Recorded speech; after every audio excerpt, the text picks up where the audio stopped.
From deep within our hidden volcano laboratory, a podcast about gaming from the people who bring your games to life. These are your core elements.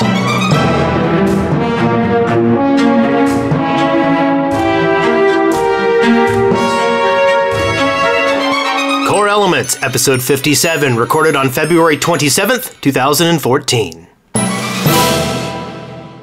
I am Wes Wilson.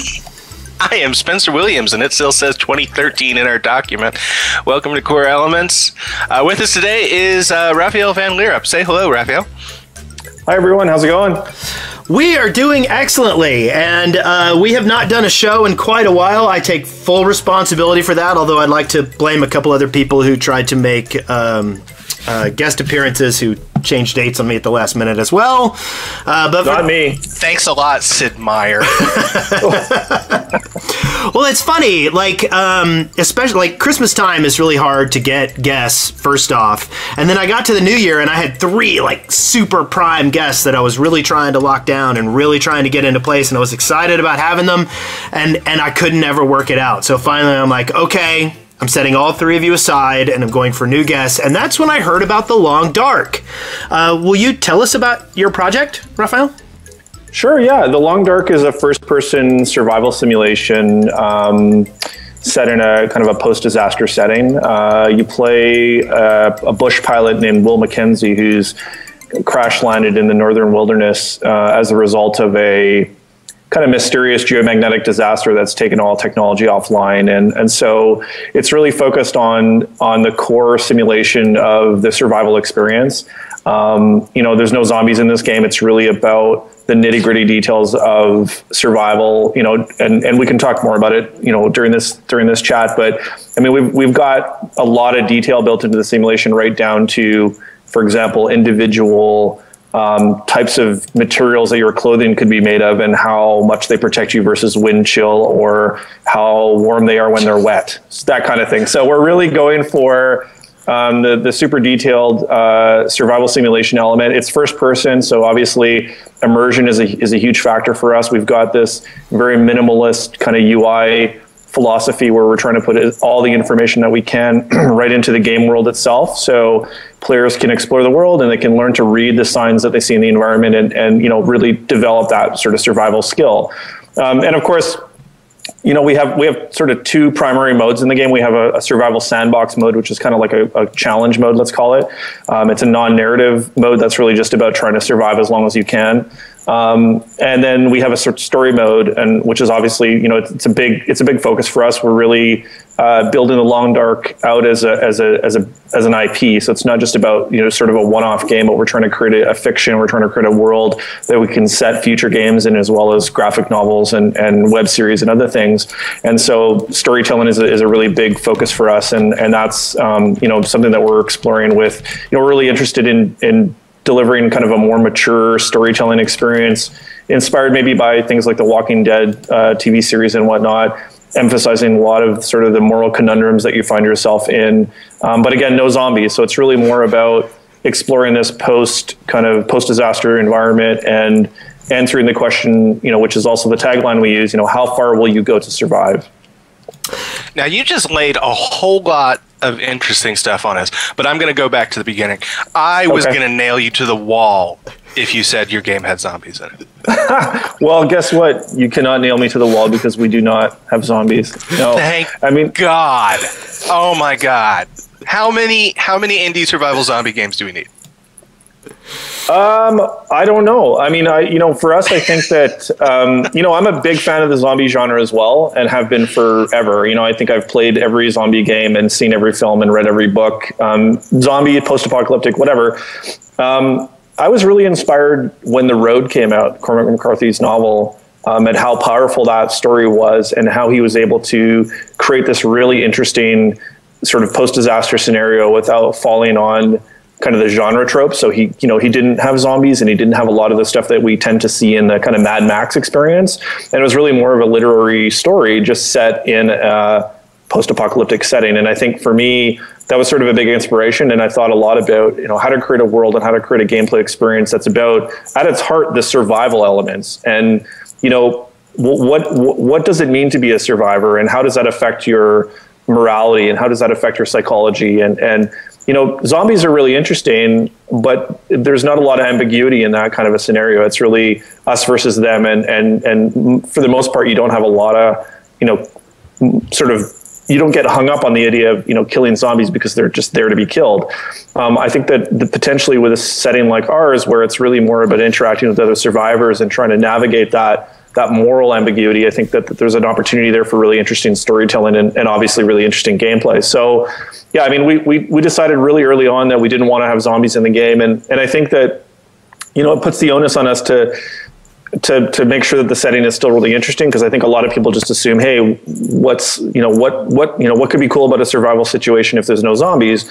And I mean, I think we're proving, you know, with our gameplay that there's a lot of really cool stuff that we can do just with the environment. So worrying about weather, worrying about wildlife, worrying about resources, worrying about, you know, what it's like to just be in a very naturalistic environment that's hostile in a very neutral way. Like Mother Nature doesn't care if you sort of live or die, right? It's just more about, you know, you're in that environment and you have to learn to navigate all the obstacles that are there. And, you know, I think it really puts the onus on the player to think and also to own their own success, right? So yeah, I mean, I think it's a different formula than what we've seen in different in other games, and I think not having zombies has really opened up a lot of possibilities for us, because I think it kind of becomes a crutch for a lot of games. Well, I mean, zombies as a concept are just a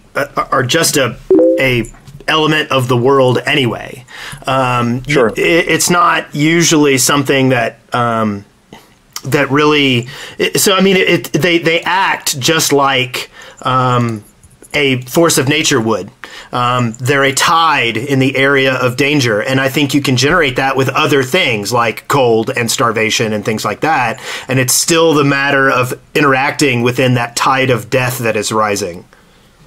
Yeah, I agree. I think what's interesting about zombies is kind of how they create an interesting stage upon which you can tell some really interesting stories and explore these sort of extreme environments. And, you know, so far in the work that we've done, you know, we feel really strongly about not having the zombies in the game. It doesn't take anything away. Actually, it adds a lot to the feeling of the game, the atmosphere. It just lets you focus on very different things. And, you know, I hope that will give us definitely will be a point of differentiation for us, but it'll also feel fresh for people who are interested in the survival experience, but are kind of getting a bit fatigued by the sort of overabundance, let's call it, of zombie games out there. You know, and the fact that we're also an offline game, I think, is another point of differentiation. And, you know, I have a lot of colleagues and you know, I spend time in myself playing DayZ and Rust and things like that. And I think they're fun, but, you know, it's funny to me how many of my colleagues play the games for a little while and then sort of quit out of frustration because they're just tired of getting killed, you know, all the time by people who are better at it than they are. And those games seem to really be built around griefing more than anything else. So, you know, for us, I think having a more solitary offline experience allows us to really let players kind of lose themselves in that environment. And, you know, as you've seen, if you've looked at any of the artwork that we've shared or any of the gameplay footage that we shared early on in our development, we're really trying to build a beautiful environment. So there's an element of, as I mentioned, there's a naturalistic side to the environment. It's not an urban experience. It's about being out in the wilderness, and there's a lot of beauty there. There's beautiful mountains. There's the aurora in the sky. There's forest. There's wildlife. So we're really, you know, almost in contrast to the scenario, which can be kind of grim, you know, you've got the setting, which is quite beautiful. So, you know, these things are all ways in which we you know, hopefully will stand out from the crowd. The chat room brought up that you've created a new genre, post-zombie, post-apocalyptic survival. That's awesome! Wow, it's a little hard to fit in a tagline, but we might have to use that. Yeah. Have you considered any licensing deals, like with Patagonia or Moose Jaw, maybe North Face, anything like that? Yeah. No, I mean it's definitely something that we've thought about. It seems like a natural fit for the type of experience, and certainly brands like the North Face, for example, they're built around the idea of sort of extreme exploration.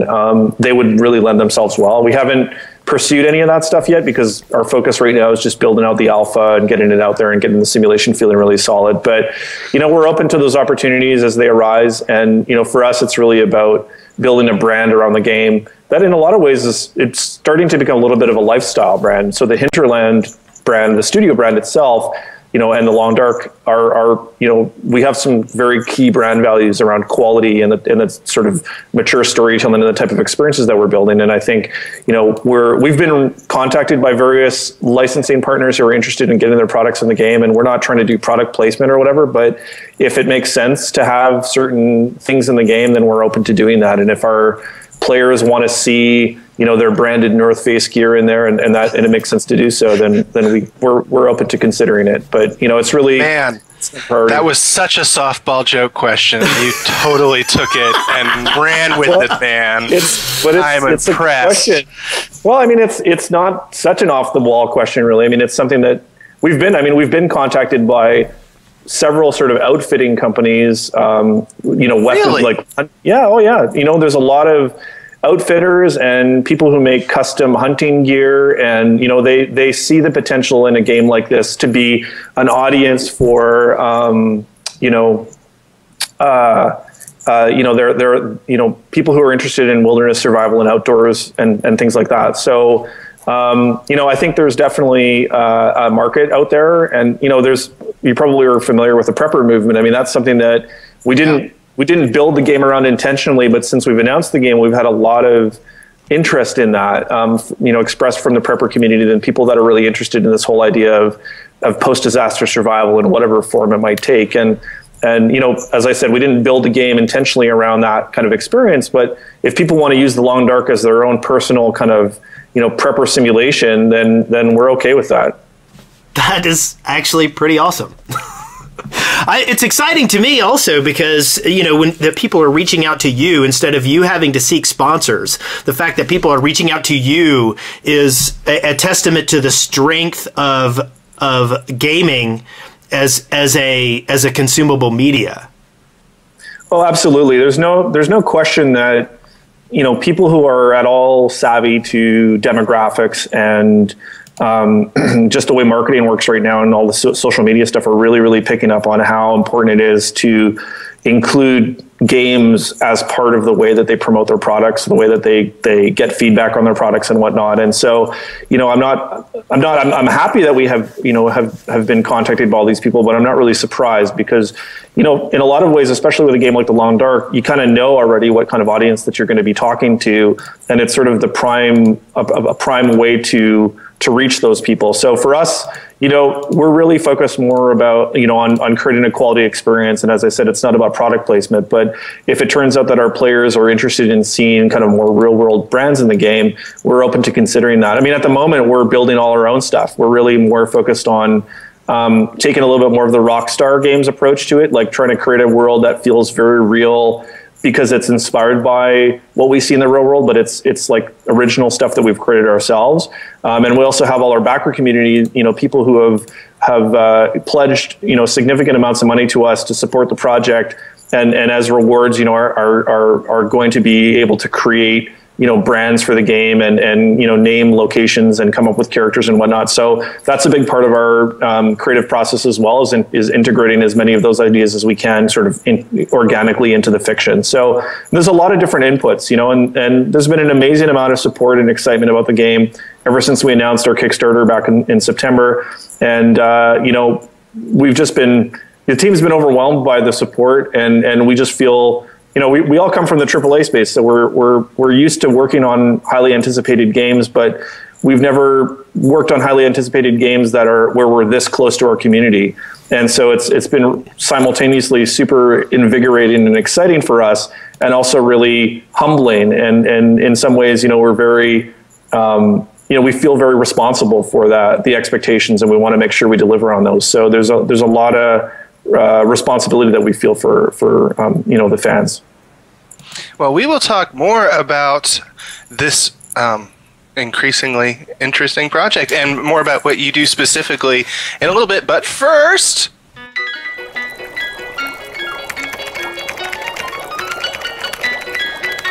Lab notes. So I've had an interesting gaming period. First off, for those who don't know, because I haven't talked about it really on this show very much, I've picked up a bunch of new projects, and they have been eating a lot of my time. First off, I have become active with Play Minecraft, which is a Minecraft group minigame server that Robert Moran has put together the game, and Nisevin have put together the games on it. And I've been working with them as a project coordinator and helping working on that project. And it's been eating up about 30 hours of my week. Additionally, I'm working on a convention in Atlanta, Georgia called Game Vid Expo. And that convention is going to be all about game video content creators and their fans and the game developers who want to use game video content creators to help promote their games. And that's the problem with that is that it's got a very nasty timetable. It's coming up in about a month, and we've only been building it for 3 months. So that's been... When is it? It's called what's the date on that? Game Vid Expo, and it is the last weekend of March. And you can go to gamevidexpo.com and get some details on it. We've got a lot of great video content creators coming in to talk about their work. We're getting companies to come and talk about hardware. And actually, and this is just a hope and a pray, but we're going to reach out to Anita Sarkeesian to come. I don't know if she'll take the bait, but I hope she does. Additionally, I've been working on my other convention, Play on Con, and trying to do some other projects. Anyway, long story short, I've been picking up some very weird games. First off, I picked up Guild Wars 2 again because they're ending their Living World arc that they've been doing, and I also, like, Spencer, you said you were going to try to catch up with Clyde with regard to his number of achievement points. And I did say that. And that was bad for you to do to me. That was not a nice thing for you to tell me you were going to try to catch up with Clyde, because then I tried to catch up with Clyde, and I've been doing it. I'm almost up to 3,000. Wait a minute. You've passed me? Yes. Take that. But I have been enjoying the new content, especially the big marionette battle that they had recently. They're doing some really good Living World stuff, and I'm fond of it, and it is good MMO material, and they're doing it well, and I still think it's one of the best MMOs out there.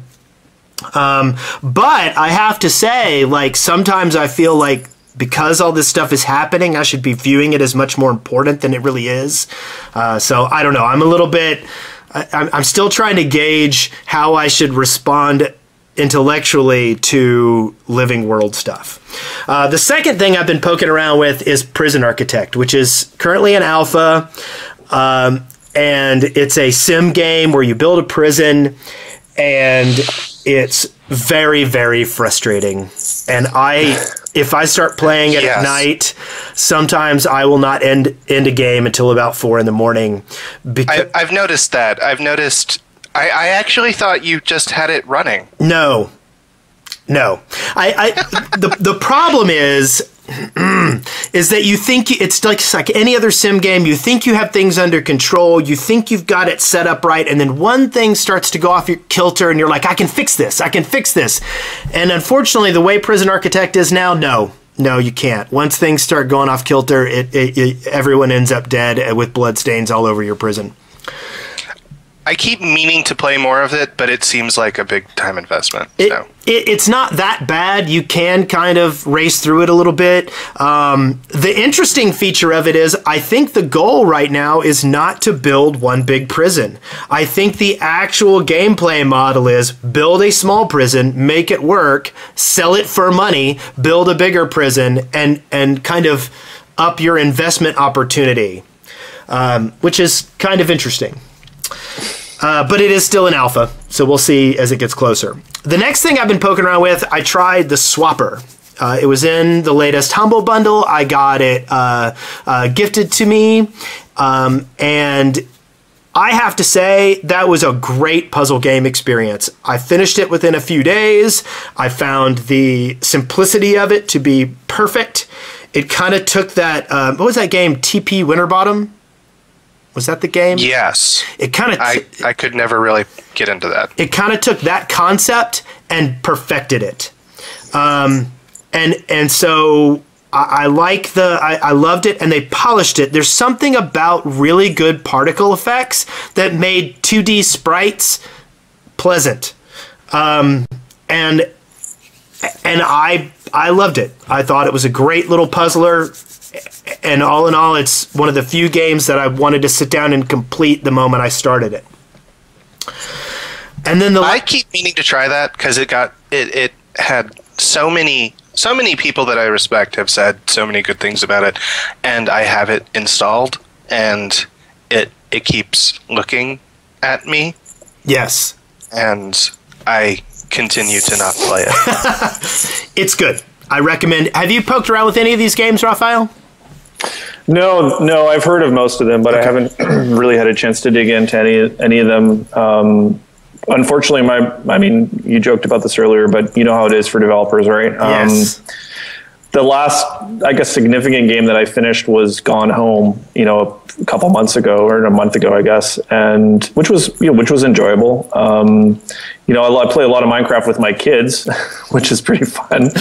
I was playing around with State of Decay recently to just check out how they did some things with their resource management and whatnot. And I thought that was actually quite a fun game. They did a lot of good stuff and not super polished, but a nice little open world feeling zombie game. Other than that, mostly the stuff that I've been playing that's not The Long Dark has been for research. So, a lot of the sort of survival type games or the first person immersive exploration games, like Miasmata, for example, kind of checking out to see how they do certain things. But I haven't played a lot of current stuff because mostly I've just been digging into the backlog of games that, when we announced our Kickstarter, it was kind of funny because we had a lot of people in the community, a lot of in the comments on our Kickstarter page saying, "Oh, have you played this game? Have you played this game? Have you heard of this book? Have you seen this movie?" And they were all things that felt like they probably had inspired the game and the concept that we'd actually never encountered before. So then I felt like afterwards, now it's my responsibility to go in and get up to speed on all these different things. So at least we're aware of what else is out there. That's why I've been digging into some of these older games. Well, most of these are a little bit out of date. I have really a lot of trouble playing like super new games for some reason. The other game that I've been poking around with is something that Spencer talked about the last time we did a show, and that was Long Live the Queen. Which is so happy. It's such a happy game, isn't it? It is, and then you die in such a depressing way. It is, and it's fat. For those who don't know, Long Live the Queen is kind of like a Japanese dating sim, but instead you are a princess trying to survive till your coronation.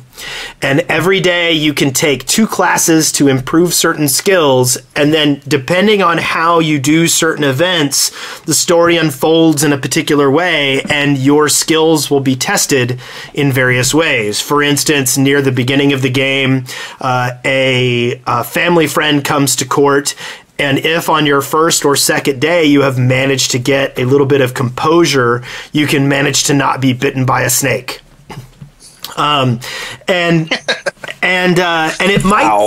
might seem overly simplistic and a bit juvenile, but something about it resonates with OCD-ish type behaviors. Because what it becomes you understand that at certain points in the story, certain skills are going to be necessary. And you're like, well, can I get a skill up in that area? And it's sort of like this vague, it's this game of hitting targets that may or may not be exact in various points in the storyline. And I actually got it for my wife. We bought it for each other for Valentine's Day. And are you still married? Yes.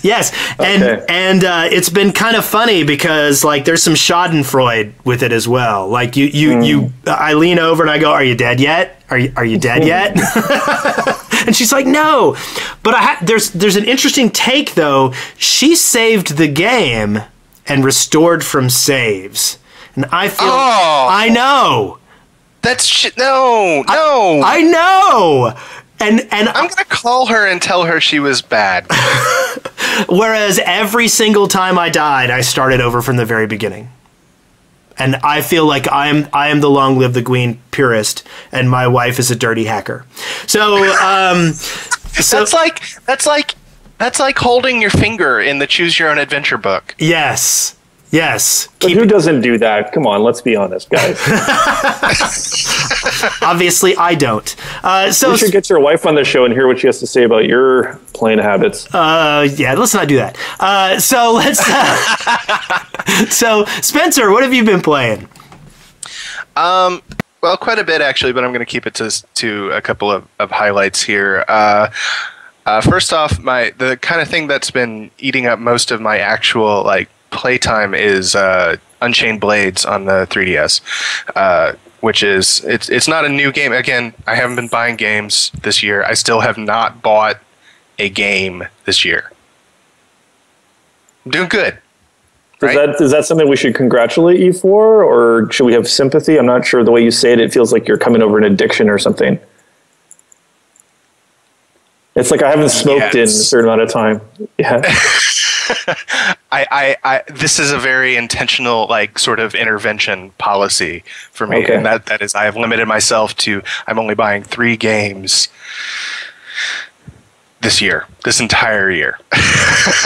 So you stay away from the Steam sales then, I guess. I'm looking at them. It's like when I did quit smoking, I still went into convenience stores. Smelled cigarette packages? Not intentionally, but no, I'm still looking at the Steam sales and going, you know what, I don't even want that game. I don't even want. Let's see what's on sale right now. I'm gonna look. State of Decay looks terrible. I don't even want. Probably not as good as all those millions of people who bought it say it is. It's just a zombie game. Well, I made another zombie. It's also important to point out, Raphael, that Spencer's Steam game calculator is probably in the top 0.01% of all Steam users. Oh, really? Yeah. Yeah. He for a while there, as a matter of fact, I would say that really very few games came out that you didn't buy. Would that be a good assessment there, Spencer? I'd say 25% I didn't buy. Did you play all of the games that you bought? This is not something that we need to talk about. Yeah, this is kind of like the home shopping network thing where you're just kind of keeping an eye on everything that pops up. You're like, I need one of those. I need one of those. I need one of those.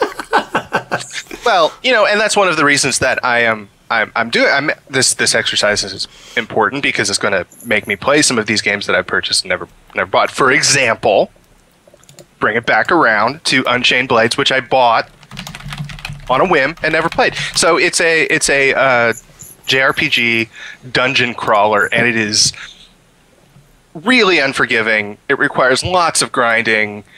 It requires you to just be on point all the time. If you mess up, you're going to lose your whole party. If you mess up, you're not going to be able to build your party right. And if you deal too much damage, you're going to mess up. If you don't deal enough damage, you're going to mess up. And you just get punished left and right. And here's the best part. I worked and worked and worked to get up to level 25, and I beat the first dungeon. I was like, yes! Oh, thank God, finally. And then do you know what it did? Hey, here's a new party. You're level 1 again. Have fun. Oh, no. It kicked you in the nuts, man. Yeah. And you know what? I'm loving every second of it. It's like exactly the opposite of how most games treat you these days. It's still, there's still, when a new concept is introduced to you, it does give you a little tutorial. It doesn't make you figure that out on your own, but it does expect you to put the pieces together on your own. And I have been enjoying it. It's ridiculous, and I'm still enjoying it. So, will I finish it? I don't know. I may eventually throw my 3DS through a wall. It's possible. The other thing is my friend Random, she has a bunch of games that she plays and she plays them, and I watch her play them, and then I feel guilty for having said games and not play them. And the latest one was Deadpool, which I played all the way through. Not a great game, but I chuckled a couple times. So, is that enough? I think it is. Works for me. Yeah. Yep. Yeah. I watched you log into Deadpool. I scratched my head and I decided not to comment. I did not think that would be the game for you. Why not? I don't know. I just didn't think it would be cerebral, challenging, or funny enough for it to rate well with you. I will admit, like, there were moments where it was just, you know, one exactly the same enemy after the next exactly the same enemy, where I was like... But then there were also moments where, you know, Cable comes out and starts giving a speech, and Deadpool gets so bored that he starts crying, and the screen pops up, press A to make it end, and you press A, and Deadpool shoots himself in the head. And I laughed aloud.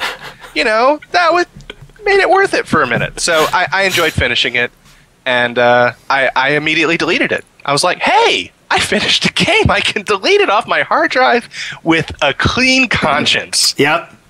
And ironically, I have a game that I have not deleted because I want to finish it, and that is Warhammer 40k Space Marine. It's been on my hard drive for 2 years because I'm not going to delete it until I finish playing it. So yeah, that's fun. What do you think of Space Marine? I love it, but for some reason, like, I feel like I need to be in the right mood to pick it up, and I'm not getting in that mood. But and actually, we'll talk a little bit more about this in a little bit. Let's go ahead and move on.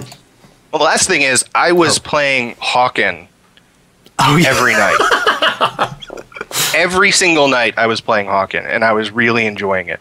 And it's about to come out of beta. And I think it's going to be free to play. And if you're looking for a good, fast game, it's worth checking out. But here's the thing. I was playing it every single night, and I was enjoying it. And then the Titanfall beta came out. And I was sort of interested in it, but, you know, not super excited. But I got the beta, and I was like, hey, I'll try it out. And then I started playing that, and I haven't gone back to Hawken yet. Like, the Titanfall beta is over, but I'm like, man, the Titanfall was just so much fun. And I don't get it. I don't get it. Like, everybody, like, keeps going, Titanfall, and all the hype just is not, I'm not buying in. And then somebody on Twitter goes, but Wes, it's Call of Duty in the future. And I was like, and that particular snark, I think, is exactly what made me not be interested in it. Did you play it at all? No. I mean, there is something to it being Call of Duty in the future. It you know, it's from the same team that created Call of Duty originally, but it doesn't play exactly the same. Yeah. It has a lot of really interesting tactical stuff going on in it, and it has a lot of cool ideas going for it. Everybody gets a mech eventually. You get your mech faster depending on how good you play, Yeah. And there's a lot of cool things. And the temptation is, oh, I have a mech. I'm going to jump in it as soon as possible. Well, why would you do that if you're doing well on foot? And there's a lot of cool things you can do. You can drop your mech as a diversionary tactic. You can do all sorts of nifty stuff, and your mech will fight without you. You can jump on other people's mechs. It's just, there's a lot of nifty stuff, and I'm really looking forward to the full game. It's probably going to be one of my 3 games of the year. Spencer, I will do this with you. If you will play this game with me, I will buy into the hype, and I will get Titanfall. Okay.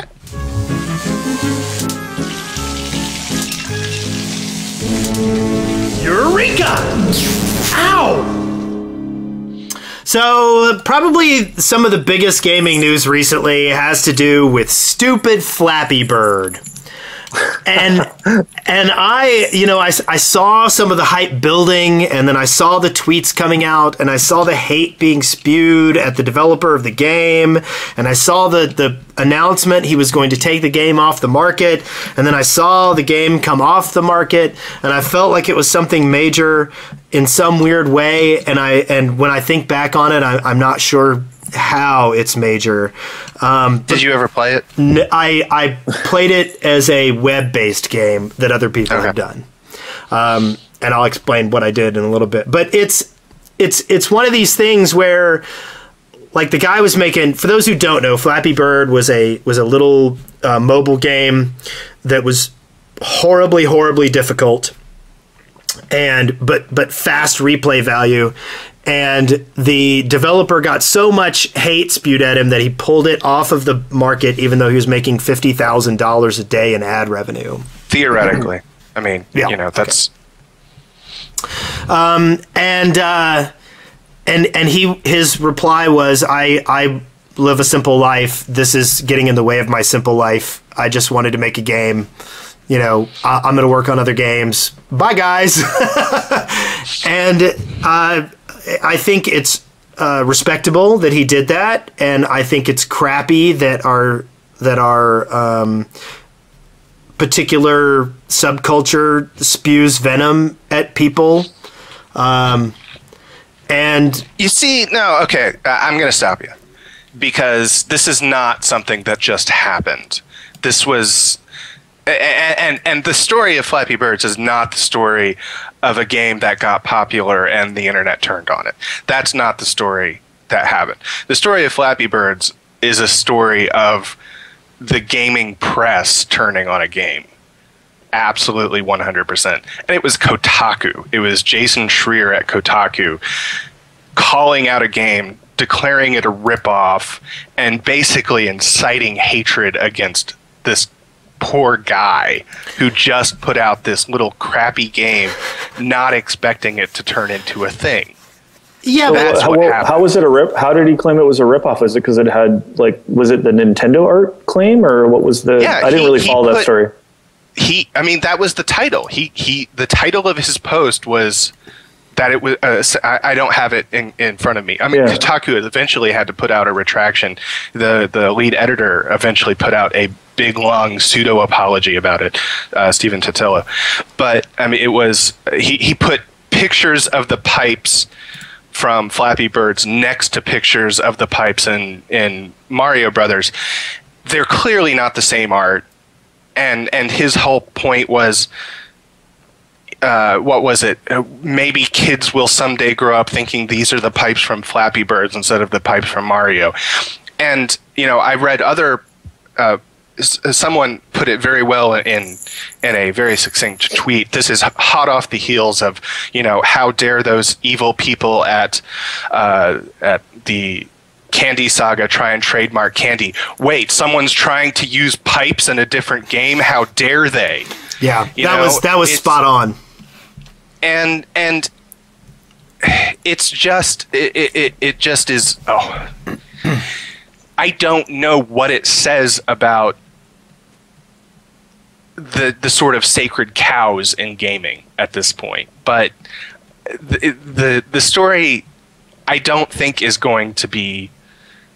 There's a lesson to be learned here, and I'm not sure what it is, and I don't think anyone's going to learn it. So, well, I'm not 100% convinced that most of the venom was coming from the whole pipes thing. I think a lot of the venom was just coming from, I hate you, you made this game, it's too hard, and I hate you. Because I mean, it's true. People were like, I saw some of the tweets. They're like, this is ridiculous. I can't believe you made this. Now, I'll agree that the gaming press did not help. In fact, they basically threw gasoline on a fire, and it was stupid. The whole pipes thing was stupid. But at the same time, I think a lot of the venom coming at him was just because he made a ridiculously difficult game that people found themselves horribly addicted to, because a lot of the venom, and I read this, and I buy it, was, and you might disagree, but I buy this, that it was kind of this racist vibe. If this was some indie dev from America or Canada or Europe that was that it was somehow the art style was a tribute and it was super hard on purpose and it was ironic, then it wouldn't be an issue. But this is some Vietnamese guy who's making a rip-off game and trying to, make a buck on it, and he, invokes the Chinese gold farmer trope, and I really do think that's the issue here. And maybe that's not the issue, but that's the vibe that I get off of it. So I think there's a good point there, and I think that's a large chunk of it. I think the fact that he was communicating in broken English, also through gasoline on the fire. I feel that, probably his attempts to have very simple, happy responses to these horrible, horrible tweets, it made it feel, it fed the trolls, basically. And yeah, so racism, Kotaku, and gaming culture being extremely venomous at times, I think, fed to this. I mean, I didn't follow it super closely, although you couldn't really avoid it on social media. I didn't play it. What struck me was,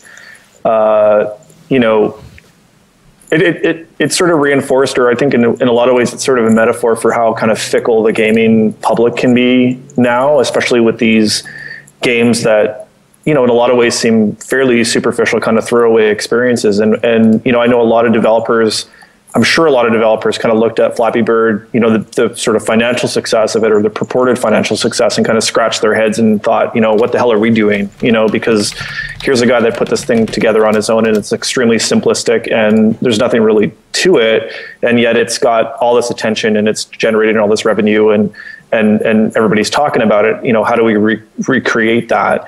And I find the whole, I don't know, it's like, you can imagine there's a whole bunch of really smart MBAs right now trying to crack the code on what made Flappy Bird a huge success so they can try and replicate it. And I think it's just, I don't know, as a developer, I've been making games for 13 years. I look at something like that and I just don't get it. I just don't get what made it popular. And I think it just shows you how much kind of a wild west there is right now in the landscape and sort of gamers' tastes and all that kind of stuff. Well, I think there's something to be said for, I think a lot of buzz got built by people like PewDiePie. And this is also the strength of game video media. Mm-hmm. They find something where they're able to use it as part of their presentation. And I think, PewDiePie's whole screamy frustration thing resonated with a game like Flappy Bird, and it drove it to levels it might not have reached. Mm-hmm. Yeah, I mean, Flappy Bird, it wasn't about the game anymore, right? It was about what the game represented and how it encapsulated all these different attitudes. And like, even just listening to your guys' conversation and trying to analyze why people reacted so negatively to it, it's kind of like you've got the journalists and you've got people who, had the racist angle and all this. It's like, it takes something that's actually a very simple, superficial game and blows it out into something that is, I don't know, kind of like a representation of the macrocosm of gaming, as a whole. Yeah. Let's move on to something else. There was an announcement this week that Nintendo is terminating Wi-Fi services for the DS and the Wii. And this will essentially take away all of the online play components for hundreds of games. This is such a funny story to me. What makes you laugh about that? It's just a funny story to me because Nintendo is so terrible at online in all ways. Yes. And it's just like, hey, everybody, here's your friend codes. You can use them to play games online, sort of. Hey, we have this new console that's like 9 people have, and yeah, you can play online with that too. You got like 80 million of you still using the old one. That I guess you figured out how to, oh yeah, we're turning it off. Whatever. I'm gonna go. Whatever. I'll see you guys later. And that's just it. You've got like this huge selling console, and yeah, you want to sell your new stuff, but are you going to earn new customers by turning off functionality for your old products? Well, I mean, at the end of the day, there is a cost component and, you know, all that stuff. There are real reasons to do so, but whatever. Well, I can totally see them turning it off for the DS because the DS is gone. It's dead. Yeah. Well, it's depressing for me as a person who only dabbles in consoles. The idea that I might spend a few $100s on a console, pick up a few games that have multiplayer components, and then because I only dabble in it, a few years later those services might get turned off, is kind of depressing. And yes. It makes me feel like another thing is when I buy games, a lot of times what I think about is whether those games will be fun for my kids when they get old enough to play them. And this changes that whole dynamic. There is something to be said for the fact that, you know, my Super Nintendo games are still going to be playable in 20 years. Yeah. That's not the case with my Xbox games necessarily. Yeah. So. And I'm not sure. I'm not sure there's a fix here. I think, you know, with increased complexity of the goods that we're getting, you know, this online component is a piece of it in our heads, but there's an overhead to that, like you say. And you know, can we really wrap that into the disc, or do we need to think of those mentally as a separate entity that will only be available for a little while when we buy the game? I'm not sure we're capable of differentiating like that when we make those sort of purchases. I'm not sure I have much of a... I mean, speaking as someone with a ginormous digital Steam catalog, I don't really... Yeah. Well, I mean, and that's one of the reasons why I think Steam is... I don't think Steam will ever be able to die with the weight of the user base and the investment in it. I don't know if you remember Good Old Games... when they were still called Good Old Games before they just became GOG, they did do a one day, we're sorry, we're going offline as of today. If you don't have your games, I'm sorry. And it was a joke, and I have not used them since. Yeah. Wow. I thought... That's a very bad joke. Yeah, I thought that was a branding thing, wasn't it? Where they were changing the brand name and they needed to go offline and be something different? Well, regardless of what it was, I haven't used them since because it was just like, no, don't tell me that. Yeah. I've given you money for things. I want to have my things. Yeah. I went and actually they offered, because of the Dungeon Keeper fiasco, with the Ubisoft version of Dungeon Keeper. Or is it Ubi that did it? Or EA. EA. The free-to-play one. Yeah. GOG was giving away Dungeon Keeper for free for a little while, and I went and grabbed it and started poking around with it. And it was fun for a little while, but man, I really like good graphics. I do. I'll fess up. I'll admit it. So my last story here, and I thought this was kind of interesting, especially considering what we were playing with, looking at last night, Spencer. So Twitch Plays Pokemon might actually get beaten soon. For those of you not familiar, right now there is a game of Pokemon going on Twitch where the chat room is driving the game, and it is a fascinating experiment in social dynamics as well as like a giant spot for everyone who loves Pokemon to hang out and feel like part of the cool kids. And they actually might have a chance of beating it. And Spencer, you posted an image to me last night. Do you want to talk about what it was? I know that the internet is really, the engine of the modern economy and all of these things, and it's revolutionized information technology, and my wife is a librarian. Specifically, she does information technology and all sorts of things, and it's really revolutionized the world in a number of ways. But this is what the internet is for, right here. People playing Pokemon cooperatively through this weird democracy. Am I wrong? Isn't it amazing? Have you looked at this at all, Raphael?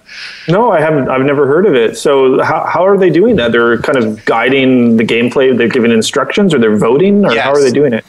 You go to this Twitch stream, which is Pokemon Red, one of the first Pokemon games, and you can type up, down, left, right, B, or A, and the game attempts to take these commands from up to 50,000 people and turn it into the game.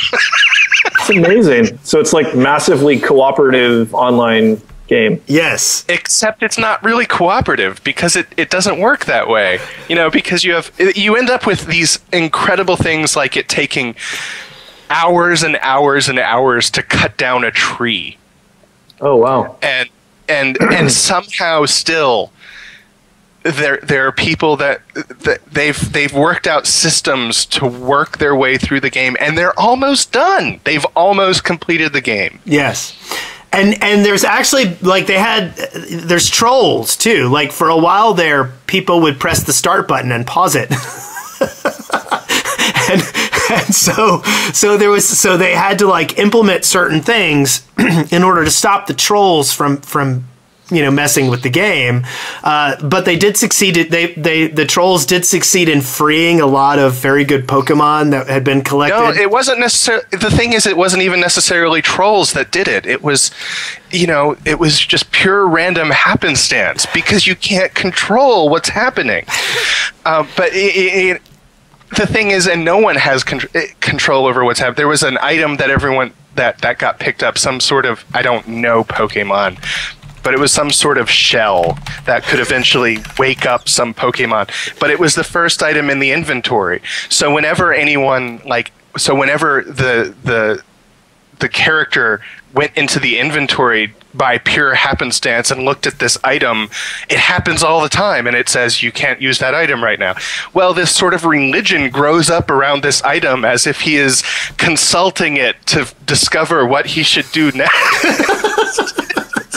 So what's bizarre social constructs growing out of nothing. It's just amazing. And Spencer presented me with an image last night, and I'll link it in the show notes. And basically what it was it was kind of a comparison of the religions within Twitch Plays Pokemon. The general, that's fascinating. The general guidelines of what various factions within Twitch Plays Pokemon are using as their motivating factors and treating those motivations like religious beliefs. And it was amazing. Amazing. It sings to my soul as an intellectual and a member of the internet community, that it was this colossal exposition on nothingness but laid out in a very meaningful fashion. And I can't stop staring at it, even though I've never played a Pokemon game, so most of it is completely meaningless to me. So Spencer, I wish them the best of luck. The last thing that I have here, and this is something that everyone was talking about a couple weeks ago, and it was the big sort of out of nowhere news that Irrational Games is winding down. That Kevin Levine was winding down the company and laying off all but about 15 of the staff. And I kind of wanted to get Wes, your opinion, and Raphael, if you had any reactions to it, just in general. Yeah, this is one thing that I definitely have some opinions on, but Wes, I'll go after you. Well, you're more experienced in this, and in your opinion, probably has a little more thought process behind it. Go ahead. Well, I don't know. I mean, it's part of the industry that I used to be part of, so I was shocked when I heard about it. I mean, I'm a huge fan of BioShock, and it's been a big inspiration for me. And just the quality of work that was coming out of that studio was unusually high. And I think I can understand the reasons why maybe the studio would have been closed. It's hard to know with these types of situations. Obviously the message that comes out to the public through Ken Levine is part of the truth. There's probably more going on there than we know. I think BioShock Infinite was a triumph, a creative triumph, let's say, of the interactive, game medium of games, but probably also very expensive, and who knows, from a business standpoint, if it was able to recoup.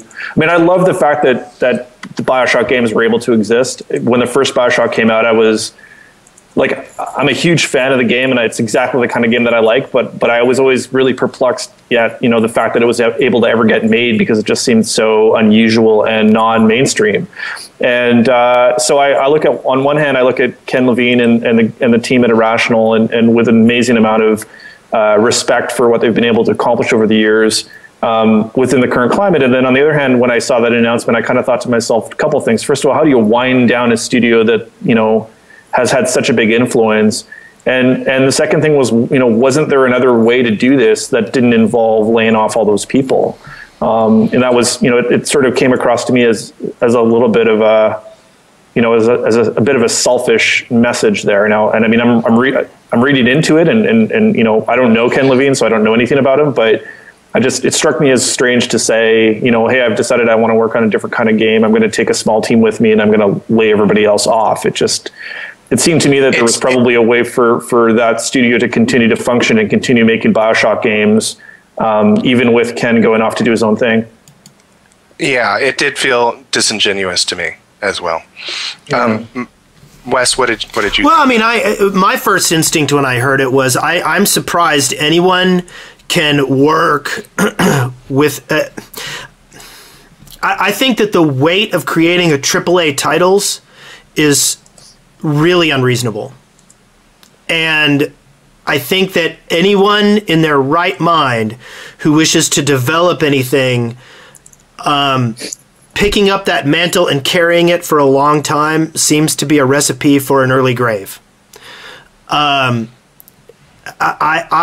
first instinct was that, it's something he's responsible for. It's something that he probably felt was too heavy for him to continue with. I don't know him personally, or read much that he has written. But I can't see, especially in the modern era, I think that there's a lot of good reason for people to go indie and shed a lot of the AAA weight, and I can understand why someone would do it for financial insanity reasons. I think we're using the term indie a little loosely, because I think he's still continuing within 2K. They're still funding the whole thing. So he's basically, my understanding is they're starting a new studio within the 2K kind of umbrella. But yeah, generally, I think you're right. I think that what Irrational's closure stands for, and there's been a lot of these kinds of stories over the last couple of years, I think it just shows you an industry in transition, and people like Ken Levine, who I kind of compare him to, a film director who's done a bunch of big blockbuster films that now wants to do something maybe more personal and more of an independent spirit. Frankly, you look at the guys like him and other people that are looking at working on the next iteration of a big franchise where they know they're going to be investing 2, 3, 4 years of their life. And then they look at what's going on in the so-called indie space, and they see all these great developers that are innovating and doing really creative stuff with really fast iteration times. And, there's just a yearning to kind of get back into that space, and to be able to put out a lot of games and try a lot of different things, and not be tied down to one franchise with a huge team and a huge amount of pressure. And as you mentioned, Wes, the kind of the burden of responsibility that comes with heading up a project like that. So from that standpoint, I can totally relate to it. And I think that I can appreciate that, and I can respect, Ken Levine wanting to do that. And it makes a lot of sense, but I still feel that it's really unfortunate for,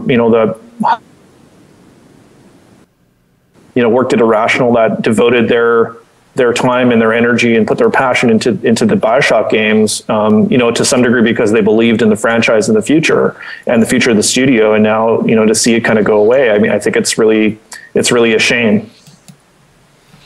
See, I have a slightly different take on this, and I agree with everything that both of you have said, but and part of my different take is because of my different take on BioShock Infinite, and that is, I wonder if this has something to do with why BioShock Infinite sucked balls. And I know that's not. Tell us how you really feel. Yeah. I know that's not an opinion that's widely held, but I really did feel that in comparison to the previous entries in BioShock, it was,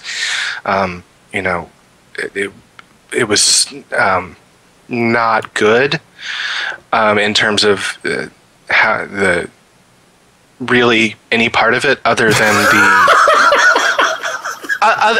the amazing sort of atmosphere that it conveyed. It wasn't a coherent game in the way that the previous products were, and I kind of wonder if this sort of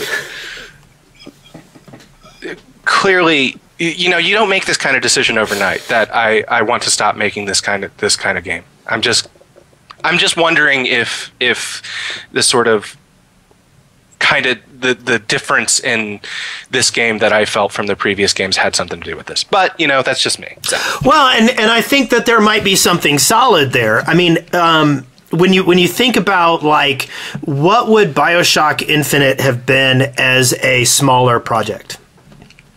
Well, it wouldn't have been a BioShock, for one. Well, but that's just it. Could you have told that story in with a smaller team, without the heavy investment in graphics and combat elements that probably being a BioShock game entailed? And would he have been able to do what he wanted to do with BioShock Infinite in a leaner manner, more efficiently, and not have had the overhead requirement of consumption? Could he have spoken to a smaller audience, or in a leaner manner, and felt? I don't know. I mean, of course he could have, and that's probably why he's striking off to do these smaller things now, because he wants to be able to carry on the spirit of what was done in BioShock but with a smaller team and a smaller project. I don't think you can start a franchise like BioShock, which established certain values and expectations on the part of players in terms of the quality of the art direction, the production values that are there with audio and art and all that kind of stuff, and of course the core gameplay experience, and suddenly stray from that. And I think it's not just a problem that BioShock has. I think it's a problem that all the big franchises have, and I think it's one of the reasons why you tend to see some turnover with the leadership in these types of with these franchises, because it's like the golden handcuffs. You create a franchise and it has massive success and it has a huge following, and then that following really wants whatever they may say. They really want more of the same, and I mean they want it to be the same but different, but they really at heart they want it to be the same. And the amount that you can innovate and evolve something is really limited, because the price tag that goes with that introduces a huge amount of risk. And so there's the cost of creating an experience like BioShock Infinite is directly, your ability to take risks within that formula, I should say, is directly related to the cost. And so that's, again, a reason why it makes a lot of sense to want to go for smaller independent projects that are digital, downloadable, because now suddenly, when you're not selling a game at retail for $60, you've got a lot of different options in terms of what you can deliver as an experience and what kind of format. And it's something that my team is super excited about in the Long Dark, not to, plug our game too much, but we're here anyways, so we may as well. It is really exciting to think more about that sort of episodic model and being a downloadable game where you can have a different kind of price point and you can deliver content in a different format than that big 20-hour experience. I mean, look at this conversation that we've had, how many games we have that we've spent money on that we don't have time to play, these huge backlogs of games. I mean, I've got not as big as yours, but I've got a huge Steam catalog of games, and I've probably only played about 25% of them. And I just think what we're seeing is the whole AAA $60 20-hour game is kind of eroding, or we'll end up with a small number of the big mega franchises that still push that, kind of like we have these big summer blockbuster movie experiences, and it'll be maybe Titanfall is one of the new ones. It'll be the Grand Theft Autos and the Gears of Wars and all that kind of stuff. But really, that market is eroding to the point, and it has been over the last years, where it's not really viable for most people anymore. And now what's happening is it's getting, the indies are picking up the slack essentially, and they're filling those holes that those big AAA products couldn't fulfill. And it's, different types of experiences and different art styles and different gameplay, approaches, and, different types of lengths and procedural games and story-driven games and downloadable games and all this kind of stuff. And it just shows you, I think, to put a positive spin on it, kind of the richness right now that exists in the gaming audience, and in the kind of variety of things that they're willing to spend their time on and to spend their money on. Do you think that this might be a good time for a company to come up with a more complete engine, so that indie companies can take something like an engine and tell their story within it with the kind of AAA value where that engine is being reused in multiple games, such that you're taking the AAA dollar investment and spreading it over many, many more titles? Does that make sense?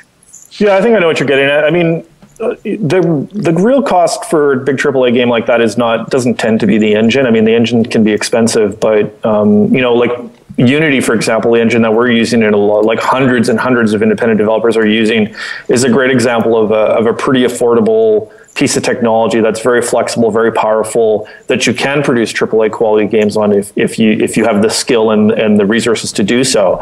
I think something like a BioShock Infinite, what makes it expensive is the amount of content that's there, and the huge amount of art assets, and just the amount of gameplay that you're trying to fill because of the number of hours that you're trying to that again, it goes back to that expectation of that $60 game, and knowing that players are going to expect to have a certain number of hours of gameplay that to sort of justify that cost. And so that requires content, and then you don't want to have it be too repetitive. So there's an amazing amount of original stuff that goes into it. And that's really what ends up costing a lot of money. And so, I think what you're talking about already in a way is starting to emerge with, for example, the Unity community. And Unity has a thing called the asset store, where you can go on there and you can buy all kinds of content, whether it's modules of scripted or AI behaviors, all the way to models, textured models of like guns and animals and things like that. And so, and quite low cost, like very reasonable compared to how much it would cost for you to do it if you had an in-house artist or an in-house programmer work on those things. And we've used some of these things to great success on the Long Dark, even just pulling things off the shelf, either for prototyping or even just things that we're going to use in the game, because it's just so much more cost effective to do that. And I think, expanding that even more to the idea of having kind of massive libraries of art assets that you can pull into your content or into your game experience is totally viable. But I mean, on the flip side, I think that there's an expectation of a huge amount of original content too. For example, again, looking at the Long Dark, we have a very unique art style. We wouldn't be able to just take things off the shelf that someone else had created. And I think there's an expectation that, we're gonna create something that's original, that has our own, style and is our own take on things. And that's part of kind of the promise that we're making to developers. So, I mean, or to players rather. So I think Unity is definitely is a good first step towards what you're talking about. And, frankly, I hope we don't end up sort of in that super democratized world where, we have huge asset libraries of content and we're just pulling those into the engine, and because eventually everything starts to look the same. And I don't think that's necessarily a good thing either. And another thing that does cost money, I just want to remember to point this out, is inconsistent theming issues and terrible shooting mechanics. In the case of BioShock Infinite, I just want to point those out. Well, but what's interesting about, not to spend too much time on this, but what's interesting about BioShock, about Infinite, is how many people felt like the shooting mechanics actually took away from how great the rest of the experiance was. Yeah. And I think I'm one of them. Yes. Yeah, and a lot of people thought that, and I think what's interesting to me is it really shows. I think it shows that there's an interest in having very immersive, story-driven, exploration-focused games that are not primarily about shooting things. And I take a lot of, encouragement from that, because that's what we're trying to do with the Long Dark. It's not an action game. It's more of an exploration-focused, more of a thoughtful, pensive experience. And I think people are looking for something like that. I think kind of people are a bit burned out on the shooters right now, and there is, I think that's a good reason. There's more room for expansion of the non-serial killer genre. I agree. Joy. Inspiration. Well, let's move on, and we're running very late, so we'll kind of dig into your stuff really quick and dirty. All right, quick and dirty. So, one of the things, like, are you finding you guys at Hinterland have pulled in a really all-star cast of game developers? Do you feel that it is easier or harder to guide the rocket with such big names that you're working directly with? It's actually been it's been wonderful to work with.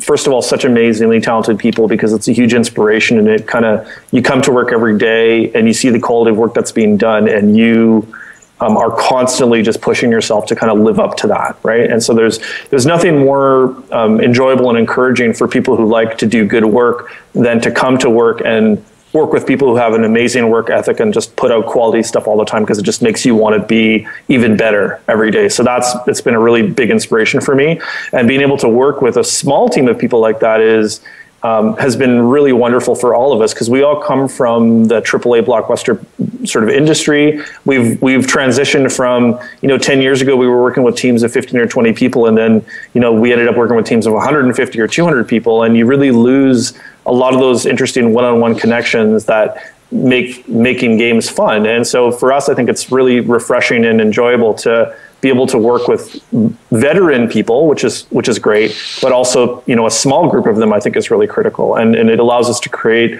a very great sort of familial atmosphere. And also, even more importantly than that, I think, is we can iterate like hell. We can move super fast on things. We don't end up getting pulled in endless meetings to discuss things. We can just talk and make decisions really quickly. And that is super refreshing for us, because I'll tell you something, man, it felt like my last couple of years in AAA, I spent a lot of time in meetings, way too much time in meetings. And it's just nice to be able to be doing actual development work, getting your hands in the editor, tuning the game, writing content, just doing the work that kind of brought us all to the industry to begin with. So, I think the fact that the team is all, veteran talent that comes from the AAA space, and we're really all coming at it from the same perspective, which is, we love making quality games. We love making core games, but we want to do something that's more independent spirited, that's more creative, that's a little bit more of a representation of our own values and kind of where we're at in our lives. And, a lot of it has to do with the things that we're talking about here, like not necessarily wanting to play another shooter, or not necessarily wanting to play another zombie survival game, or not necessarily wanting to play another 100-hour game, but wanting to create something that's a little bit more in line with our own tastes and kind of where we're at in our lives right now. Of course, you have to say all that now. 6 months after your last update for the game, I bet you're going to be like, I hate those people. I don't think so.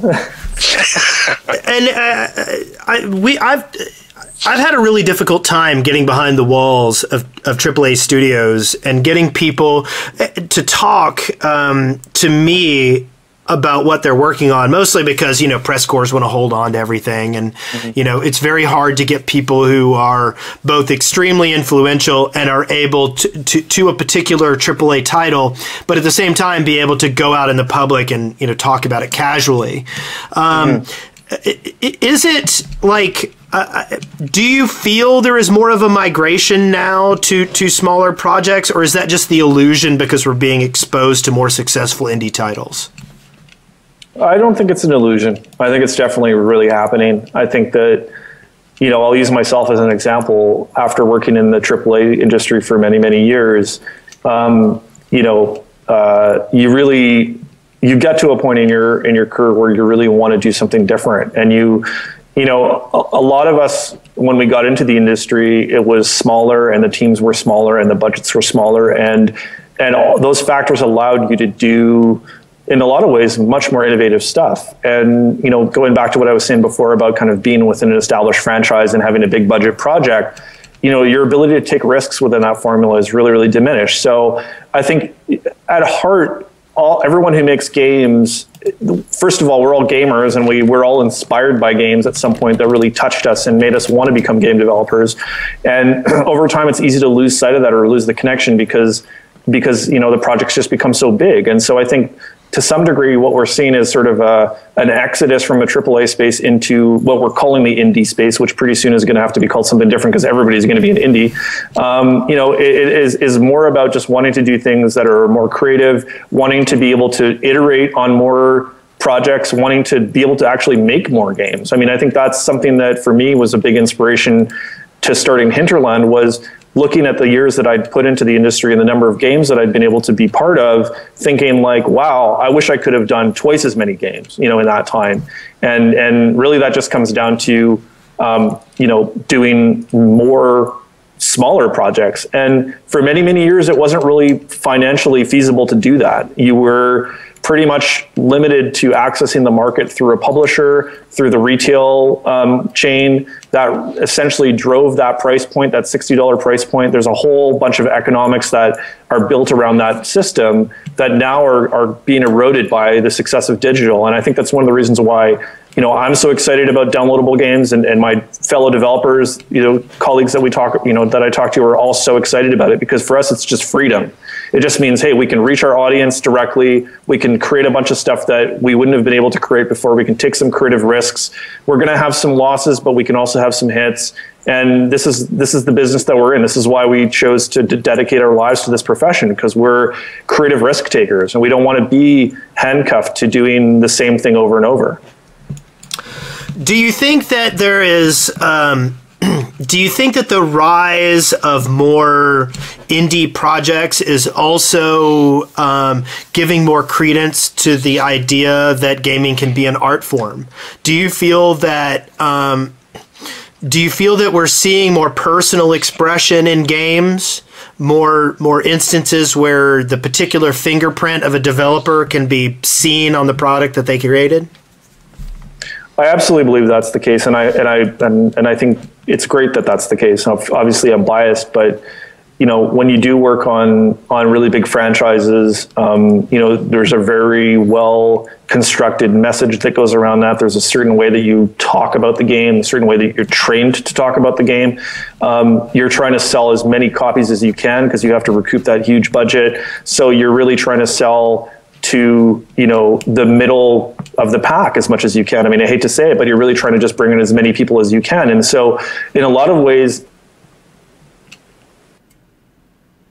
that might have existed in there, you kind of have to soften those edges and make it feel a little bit more generic. And so I think with the indie games, with this sort of, it's almost a movement, I guess. I think a lot of people are, people who've migrated from AAA into the indie space are really like yearning to be able to express themselves creatively. So you're seeing that through the work. And people who started in the indie space and have never known anything else, they've never had any pressures to not express themselves personally through their work.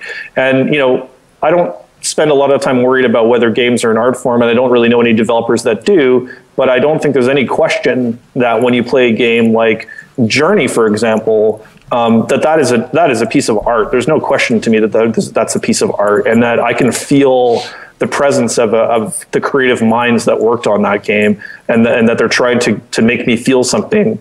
That they have a message that they're trying to communicate through their game experience, and I think that for me it's so inspiring to see that.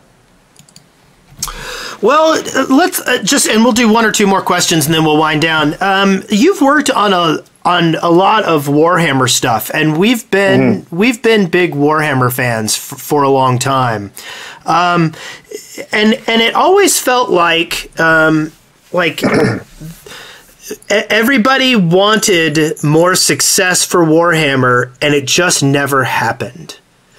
Like everything that was going to come out, everybody was like, yeah, this is going to be great. And then after everything came out, it was like, wait, that was great. Why is it not super successful? Have you found any answers to how certain IPs that seem like they're created for gaming success seem to kind of languish in a weird middle land of... I can answer the Warhammer one, but I'll let Raph go. No, go ahead. Well, I mean, Warhammer, the problem is Games Workshop. I mean, almost entirely, but, you know. So. Yeah, I mean, it's an interesting question. I think that, first let's touch on the sort of the perception of success. So I worked on 2 Warhammer 40K RTSs, so Dawn of War, the original one that Relic did, and then the first expansion, Winter Assault. And then I also worked on Space Marine. I was the game director on that game, actually. And so 2 very different experiences of Warhammer, 2 very different genres, 2 very different approaches. The RTS games were actually very successful. The first one in particular, Dawn of War, was a very inexpensive game to make and sold a lot of copies and spawned a lot of expansions and sequels and whatnot. And so from the standpoint of, I think the franchise as a whole has sold 8 or 9 million units across all those pieces. And for a PC RTS, that's not bad. I mean, they weren't extremely expensive games to make. So, that's one factor. Space Marine, certainly didn't have the success that we would have liked for a big blockbuster console game. It's still hovering around 2 million units, something like that, just under 2 million units between, all the platforms. So, I mean, that's not a huge success, but it wasn't an abysmal failure either. For me, I think that what was exciting about Space Marine was to see how the really hardcore fans of 40K, and including the people at Games Workshop, felt like it was the best expression of 40K that they'd ever seen outside of the tabletop. So in terms of bringing that to life for players and making it feel like a real place. And so, but to answer your question more directly, I think that there's a certain ceiling that's built into that IP. There's a certain inaccessibility. There's a lot of, just look, it's been around for more than 25 years. All of us who have ever encountered 40K when we were growing up and played tabletop games or pen and paper games, we always knew that it was like the nerdiest hardcore of the hardcore played that game. It's definitely not a very accessible game, even though I love the fiction. I love the universe that they created, and I think there's something really unique about it. And that's one of the reasons why I was so excited to work on Space Marine was, bringing that, taking it out of the tabletop in that isometric view and kind of putting you in the boots of the Space Marine and putting you on the ground and kind of feeling that world, in a more hopefully tactile and more sort of immediate way was really enjoyable and really exciting to be able to do that. But yeah, certainly you're not going to hit.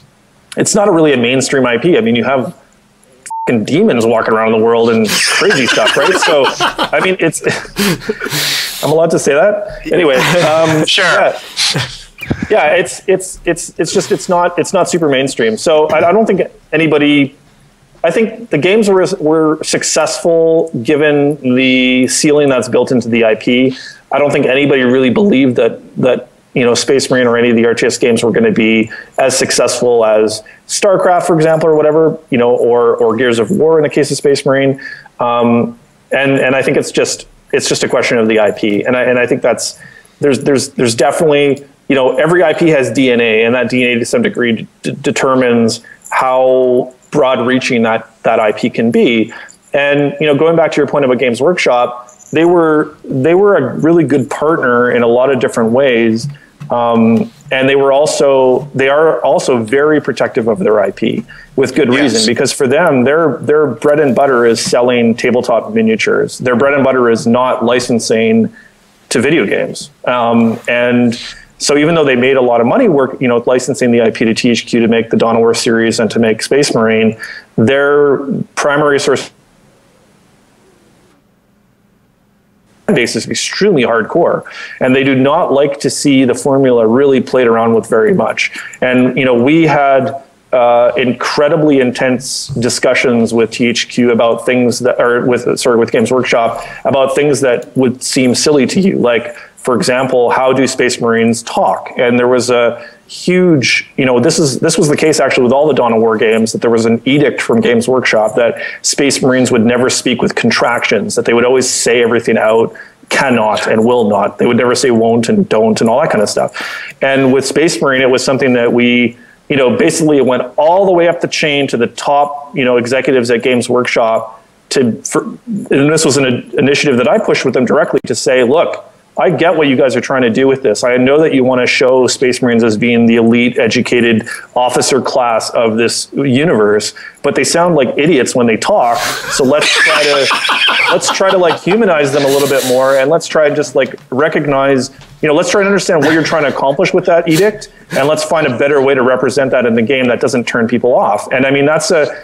small example, and there are many, many, many examples of that. Working with Games Workshop. So, very, very great from the standpoint of, they're very open to discussing all the different ways in which you might want to change their IP, but you always know that the tabletop is the bread and butter, and, you're, to some degree, you're working within that framework, and their point of view, I think, which is fair, is you license the IP because of the IP. You don't license the IP and then want to change a whole bunch of stuff about it. So, that, I think, hopefully that answers the question. It does. And at the same time, this is how crazy Warhammer fans are. I got super irate when Titus got rid of his jump pack because it was out of fuel. They don't have fuel, sir. That's not what powers. I don't think we ever said it was because it was out of fuel, but yeah. He did. I was there. All right. Yeah, I mean, certainly there are things that, that fiction has been built up around a set of tabletop rules where everything is highly abstracted. And when you have to translate that into a quote unquote real world setting where all these things matter. I mean, I'll give you a great example from Dawn of War, from the original RTS. We had to do, the art director, Andy Lang on that project had to do a lot of work with Games Workshop on the Space Marine shoulder armor because Games Workshop was determined, that we would recreate the tabletop, dimensions exactly correctly and the proportions exactly correctly. And what they didn't realize was what it meant was the 3D models, whenever they would turn their head to the side, their helmet would crash through their shoulder armor, right? And what they didn't realize is that what looks good in a static tabletop miniature, when you actually put human, or even a superhuman physiology behind it, it doesn't actually work. And so we had to do a lot of things with the Space Marine character as well in third person around the camera location and just the proportions of the body and how we animated him and stuff to sort of adhere to the parameters of the IP, but also make sure that he still looked, interesting and realistic and not super stiff and was agile and could do the things that he needed to do for the combat gameplay. So, it's a wonderful IP in the sense that there's an amazing amount of richness there, and there is a really highly dedicated fan base.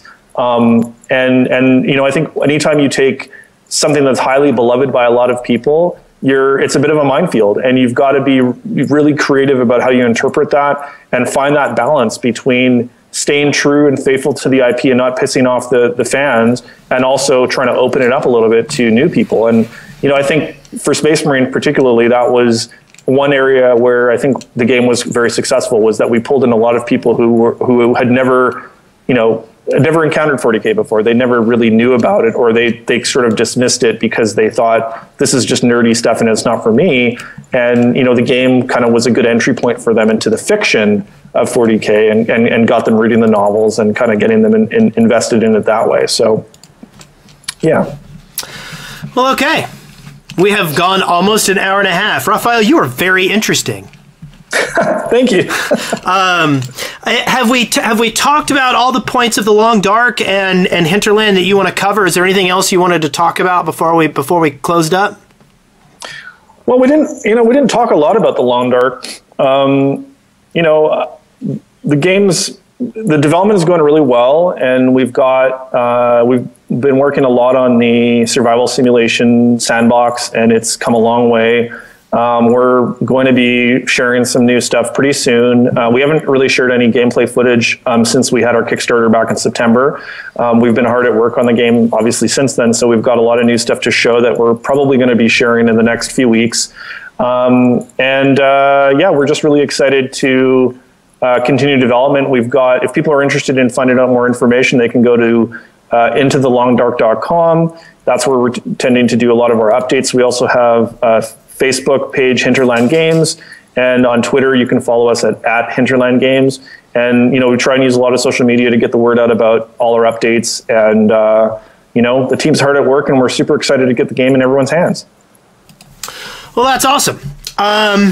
Well, a little bit of Core Elements news. I do have guests booked for the next 2 weeks. In particular, I have... next week we have Dana Massey, who is with Rocket City Studios, who did Second Chance Heroes. We're going to have them on the show, and then the week after that we have the creators, I believe it's Dejuban Games, who are doing Elegy for a Dead World. So for the next 2 weeks we will definitely have episodes. I'm still trying to get Rami Ismail on the show. He has a crazy schedule and is traveling all over the world on a regular basis, but I am still pursuing him. I am still pursuing Chris Roberts and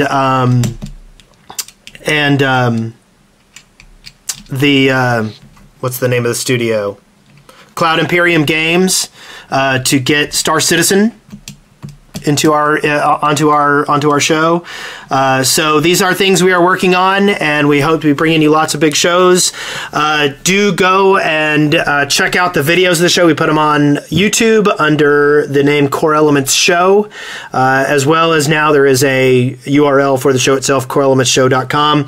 Please, and Raphael, you have offered to send out some swag, some posters, and maybe some alpha keys. So if anyone is interested in getting some stuff about the Long Dark, please contact us. Go to coreelementsshow.com, and you can either leave us a voicemail or you can send us an email, and we will send your information. And by the way, we're going to need your address. And some people kind of forgot this when they did phone calls previously. I need an email address to contact you with if I'm going to get anything to you. So yeah, some people called and were like, "Hi, it's so and so," and they didn't leave me any contact information. So, but yeah, we'll get some Long Dark stuff to you. Raphael, once again, thank you very much for coming on the show. It has been a real pleasure. I feel like I got to touch into a very... Don't be creepy, Wes. Okay. I was going to compliment him. There was no touching. There was no touching here. But I mean, like, I feel like you're a part of the history of our medium. And stop it. Okay, I quit. Fine. No compliments for you, Raphael, and it's all Spencer's fault. Yeah, thanks, Spencer. You jerk. Hey, I'm here for you, bud. No, hey, thanks a lot for letting us be on the show. We would love to come back, in a few months. We're creeping towards an alpha. We're going to be on early access at some point. So when we can talk more about the game that's been, made available publicly, it'd probably be a really fun time to come back on and just talk about feedback and how things are going. So, let us know. Okay, excellent. Great. And thanks to all the fans. Yay.